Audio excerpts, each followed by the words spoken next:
Alright, so we're going to be testing out some voltage and amps of this solar panel today. As you can see, we're going to be laying it flat. We're also going to angle it up. It's about 2 o'clock in the afternoon in Mount Isa. We've got a battery, deep cycle charge. We've got the controller there as well, which we're going to be testing, and we'll go from there.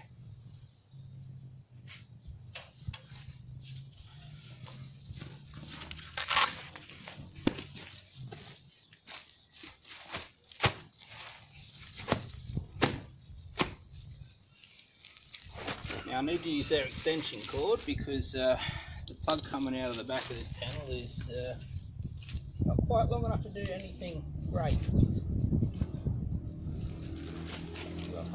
There. Not getting any show. Right, so our first test. Oh, hang on, I've got to fix this up, otherwise we get some pretty shitty results. Want to have to clean off all the shit off the back of this thing again.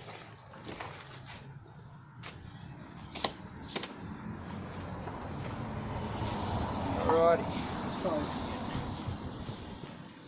So our first test, we're just going to check the volts.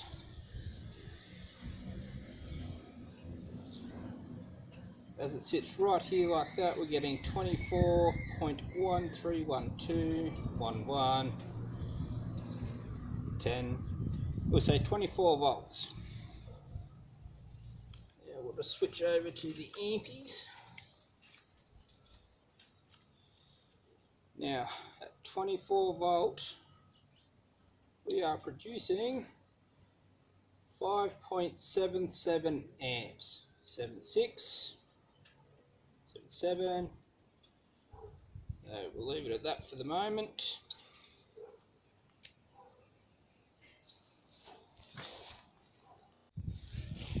Alrighty, let's get this controller in. Got one for the battery. This screen's hard to read. It's reading 12.5 volts. Let's see what I'm reading on the battery. I'm reading 12.8 on the battery.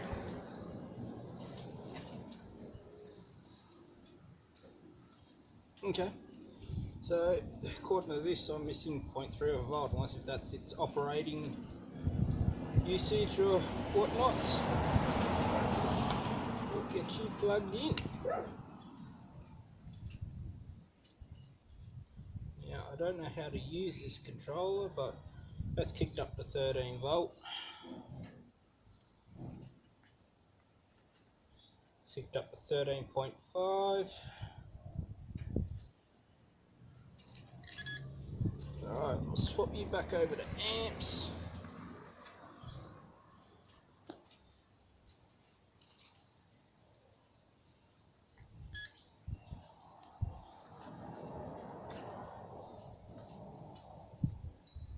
And we're getting 5.3 amps into it.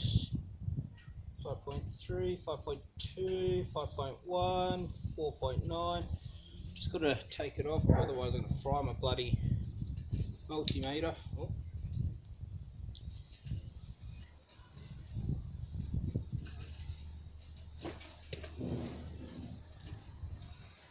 So we're looking at about 5, or we're at 4.8, 4.7, 4.6.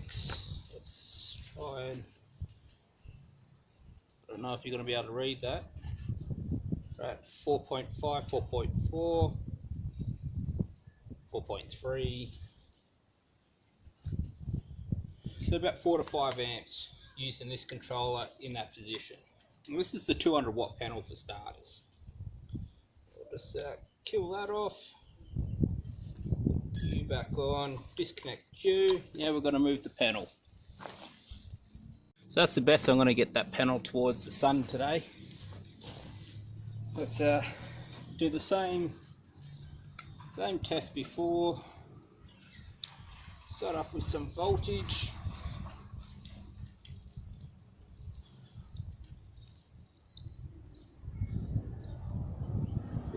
23.5 volt.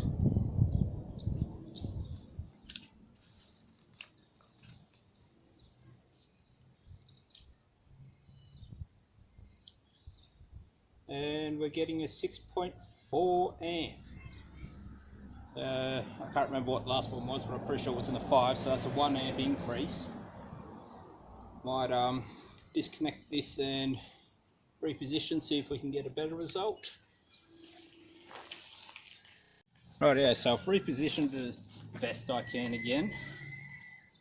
As though we're still set to amp, we'll just run that test. 6.97. So that small adjustment, we got an increase of what, 0.22 amp. So obviously there's a lot of tweaking involved to get your 9.34 as claimed, but yeah, still unimpressive.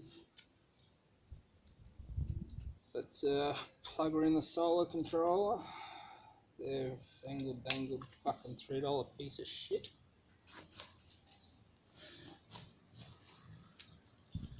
So that was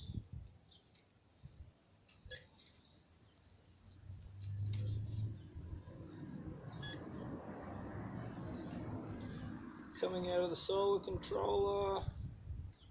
We're getting 6.5. We're only getting 4.7 amp out of the solar controller. That's pretty fucking piss poor. 4.4, 4.7. Alright, so that's those tests done. Now it's going to get a bit noisy because I'm going to put some load on that battery. Alright, so at this point we've got a 300 watt modified sine inverter powering a 100 watt fan. Should put a little bit of a draw on it. So we'll take the controller off and we'll check what amperage we're getting through to it now. See if it increased it a little bit. This battery is about a 4-year-old 100 amp hour deep cycle battery, a Century brand. Let's turn the bloody thing on.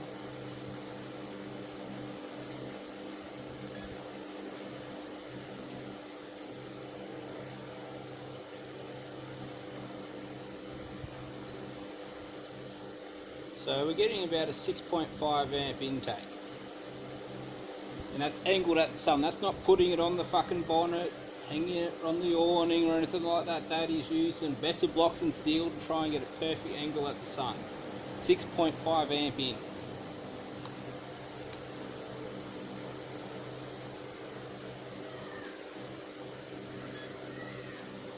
Alright, so we're just going to leave that load on there for a while, so we can get some more testing done with this PWM controller. But I thought I might show you the MPPT that I got set up in the car. So if you remember, it was like a 6.7 amps or something going in. I know you guys are watching the video, you'll remember better than I do. Going in through this setup. Yeah, if we plug this one into the car, not quite user friendly because it's really a set and forget setup for me. Just wait for the solar panel to recognise. Now this battery that is installed is 100% charged at the moment. Just check the volts while that's kicking in.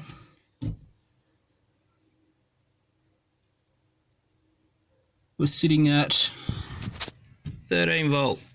It's not gonna. But yeah, fully charged, not chucking in anything in. We're getting 7 amp. This is why an MPPT is great, because the benefits of a MPPT controller over a PWM is because you've got 20 volts coming in, say it's 20 volts, 8 amps, you're only going to get 8 amps out of your controller if it's a decent controller, because it's dumbing it down from 20 volt down to 12 volt. With MPPT, you're going 20 volt, 8 amps, but when it's converting it to 12 volts, you're actually upping your amp intake as well. So a little bit of a bonus there, so you're not losing out, but still, So I dare say their specs on the website is absolute shit, because I still haven't, for this fucking car to go past. The specs on their website, I still haven't been able to match even at 23, or was it 25 volt I think's on their website. I still haven't managed to pull 9.34. I haven't even managed to break 8.5 amps on a solar panel, and that's aligning it directly in sun. Hopefully that gives you a good idea on what to expect with this panel. If you use it how they use it, expect about 5 amps out into your battery, depending on how charged it is, how much you're pulling out, but I wouldn't expect any more than that. If you're using an MPPT controller, expect maybe 6 to 8, depending on how you position the panel. If you're carrying around bits of steel or wood or something to manage to, you know, get it angled like this up towards the sun on a nice bright day, you might be able to pull a whopping 8.12, which is what I pulled once. Similar setup to this, angling it, finally adjusting, but that took a lot of effort. But yeah, don't expect anything great, eh? Not for $300.